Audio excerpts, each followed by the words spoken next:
Կարծում եմ ճիշտ ժամանակն է, որպեսզի մի քիչ խոսենք սպորտից, դեմ չես։ Որովհետև հպարտանալու առիթ ունենք։ Դե իհարկե, ու վստահ եմ, որ ունենալու ենք էլ, որովհետև դեռ իրադարձություններ կան, որ առջևում են սպասվում են, բայց քանի որ ես մի քիչ սպորտից այդքան չեմ կարողանում տեղեկություններ ունենալ։ Ճիշտ, այդ էներգիայով մատուցելն է։ Մենք մշակույթի հետ կապված, ինչ կա, չկա, մենք այսպես միշտ պուլսի վրա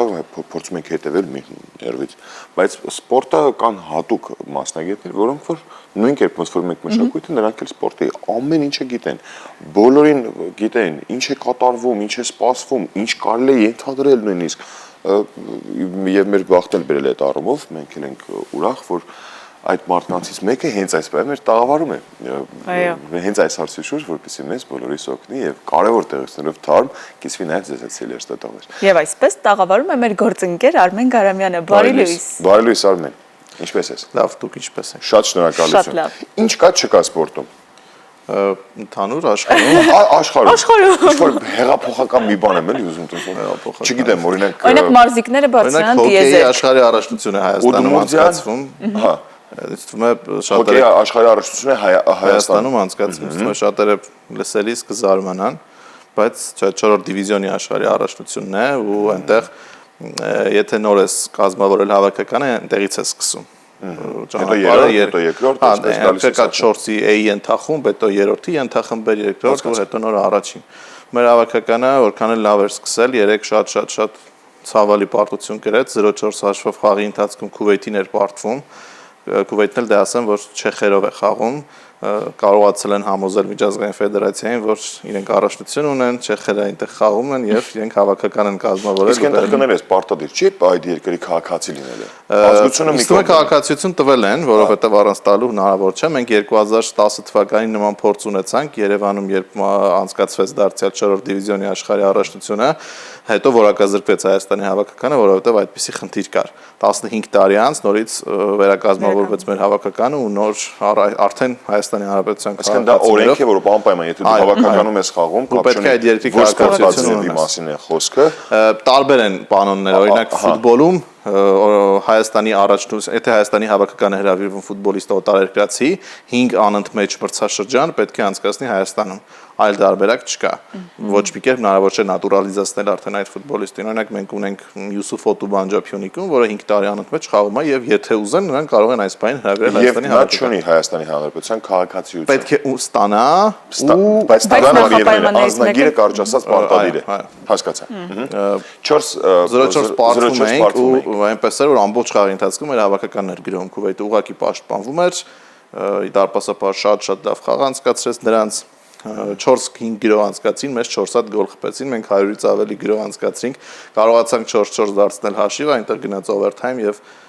դե այնտեղ ոսկե գոլի կանոնն է, ով առաջինը խփում է, նա հաղթում է 5 րոպե խաղաժամանակին, խփեց Քուվեյթը, հաղթեց, խփեց Չեխը եւ հաղթեց։ Դա չեմ հիշում, Քուվեյթի դրոշի ներքո։ Կարծեմ 1-2 ամեն դեպքում Քուվեյթի կար, բայց հիմնականում չէ։ Դա էլ չլներ ամոթ գոնե 1-2 հոգի գոլ լինի։ Շատ հետաքրքիր կլինի, որ եթե նախ փազ լինի։ Այդա, այո, շատ զավեշտ կլինի։ Հետաքրքիր մեկնաբանություն կա։ Դա հոկեյի աշխարհից։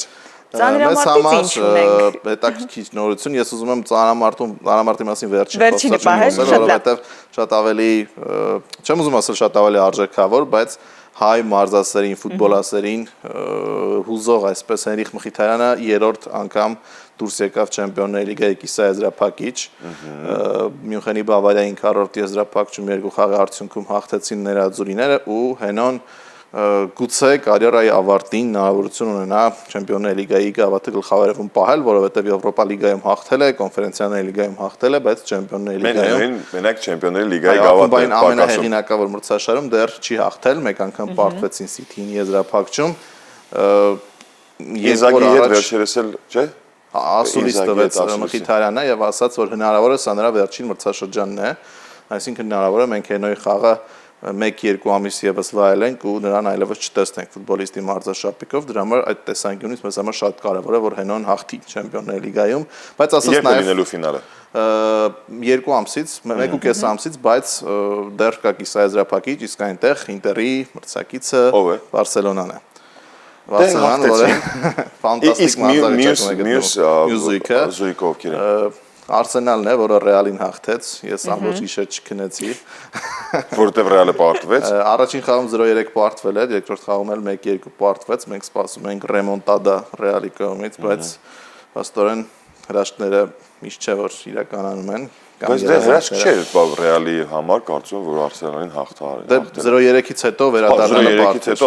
այդա որովհետև լրիվ այլ տրամադրվածությամբ, լրիվ այլ սցենարով խաղ։ հրաշք տեղի էր ունեցի առաջին խաղին, երբ որ Արսենալը 3-0 հաղթել է Ռեալին։ Այնտեղ Դեկլան Ռայսը 2 գոլ խփեց Տուգանայինից, ֆանտաստիկ 2 հարված, որ նա կարիերայում ոչ մի գոլ չէր խփել Տուգանայինից, եւ այդ խաղում 2 գոլ Ռեալին Որտեղ Տուգանայինից։ դիմացի հակառակորդը Ռեալ Մադրիդն է։ Դրա համար էլ այսպես ամբողջ ուժերը հավաքել։ PSG Arsenal մյուս զույգը կիսաեզրափակչի, եթե Ինտերը կարողանա անցնել, շատ մեծ կլինի հավանականությունը, որ կարող է դառնալ Չեմպիոններ լիգայի հաղթող։ Հաջողություն մաղթենք Ինտերին։ Հաջողություն մաղթենք Հենրիկին։ Այո, եւ ծանրամարտի մասին Գոր Սահակյանը 73 կիլոգրամ քաշային կարգում 3 դարձավ Եվրոպայի փոխ-չեմպիոն, Եվրոպայի կրկնակի չեմպիոն էր Գորը եւ չեմպիոն է,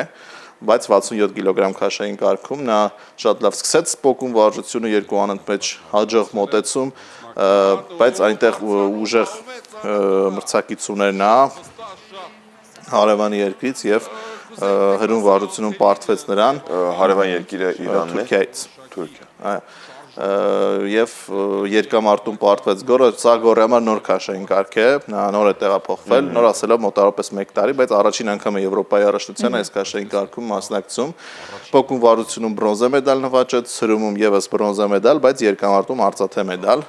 Դա էլ է հետաքրքիր իրականում ծանրամարտում երկու վարժություններում երրորդն է, բայց ընդհանուր հաշվարկում երկրորդը։ Որը ամենակարևորն է կարծես։ Այո, ամենակարևոր մեդալն է։ Դեռ կավելացնի վստահ եմ Գորը, մեր մարզչական շտաբը դժգոհ էր, չնայած միշտ էլ դժգոհ են դրանք, որտեղ ավելին են պահանջում։ Գիտեն տղաների հնարավորությունները ուղղակի։ Այո, ես անկեղծ մարզումներին տեսել եմ, օրինակ Գառնիկ Չոլակյանի մոտեցումներն էլ տեսա մի 10 օր առաջ մարզումների ժամանակ, նա չարեց այն, ինչ անում է այստեղ իրականում, որովհետև տարբեր է, շատ բարդ է այն, ինչ կարողանում ես անել մարզումների ժամանակ, անել մրցումների ժամանակ, որովհետև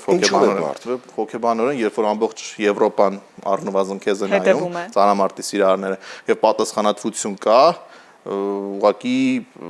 չգիտեմ, գալիս են, ոմանք կարողանում են հաղթահարել այդ ճնշումը, ոմանք իրենց ավելի լավ են զգում մրցումների ժամանակ, որովհետև շատ մեծ պատասխանատվություն կարողանում են վերցնել, ոմանք էլ ցախողում են։ Կարծում եմ այդ հույզերը պետք է ինչ-որ մի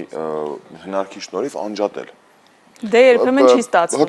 Իրենք իրենց պետք է կարողանան անջատել։ Իրանք կարողանան, իրենց Իրենք ու ծանրաձողը։ Նույն մարզումների իրենց հայաստանյան սրահն է, մարզասրահն է, որտեղ որ մեմ կա, չէ, որ ասում են մեր տեղական պարապմունքի գնդակով լիներ, խփեիքը մտներ։ Մեր ծանրաձողը լիներ։ Մեր անցած հանդիպմաններ երբ խոսում էինք, այս պայքարը ոչ թե հակառակորդ թիմի հետ է կամ մրցակցի հետ է, այլ եւ ինքդ քո հետ է, այս դեպքում մարզիկները նաեւ փորձում են իրենց արդեն քաշերը բարձրացնել ավելի եւ իրենց այդ ցուցանիշը մեկով էլ ավելացնել, երևի դա է պատճառը, որ այդ պայքարը երբեմն արծաթ է բերում ոսկու փոխարեն, եւ գիտես որ մարզիկները ոսկու արժանի են։ Դե մյուս տարին Գորը դեռ շատ երիտասարդ է, Գառնիկն էլ է շատ երիտասարդ։ Այսօր ունենք Ռաֆիկ Հարությունյան, ժամը 20-ից մարզասերները, ծանրամարտի սիրահարները կարող են հետևել 81 կիլոգրամ քաշային ծանրորդների պայքարին։ Ռաֆիկը Եվրոպայի չեմպիոն է, բրոնզե մեդալակիր եւ այստեղ նա ունենալու է շատ լուրջ պայքար իտալացի Օսկար Ռեեսի հետ։ Չկա Պիցոլատոն, եւս մեկ իտալացի ուժեղ ծանրորդ եւ Ռաֆիկը Արմեն ծանրամարտից ուժեղ են թե ոչ։ Ես կարծում եմ այդ միֆը ավելի շատ ըմբշամարտում է, միֆ չեմ ասի, այնտեղ իրականություն է։ Եվրոպական շատ զարգացած պետություններ հայտնի ըմբիշներ չունեն։ Ունեն այլ երկրներից նատուրալիզացված ըմբիշներ։ Իսկ ծանրամարտում մի փոքր այլ, օրինակ Բուլղարիան ունի շատ ուժեղ Կարլոս Նասար, Իտալիան էլ Օսկար Ռեես, Պիցոլատո այս պահին եւ ուժեղ երկրները եւ զարգացած երկրներ ունեն լավ ծանրորդներ։ Ես միշտ հանդիպում եմ այդ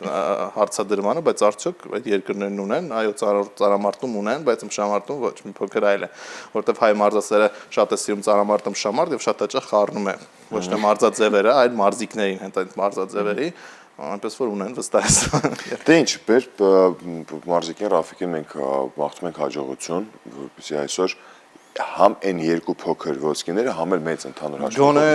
մեծը առաջին հերթին հետո Կամ էլ լավ, որպեսզի օրհներք հնչի։ Անպայման, որ մեծ ոսկի մեր գոնե լինի։ Հաջողություն եք մաղթում։ Շատ շնորհակալություն կարևոր տեղեկությունների համար, որ մեզ հետ կիսվեցիր։ Ամեն դեպքում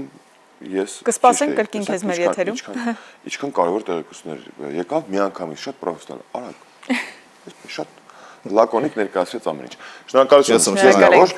իսկ մենք շարժվենք առաջ կլինի փոքր գովազդային դադար, հետո երաժշտություն կլսենք, հետո կվերադառնանք արդեն տաղավար։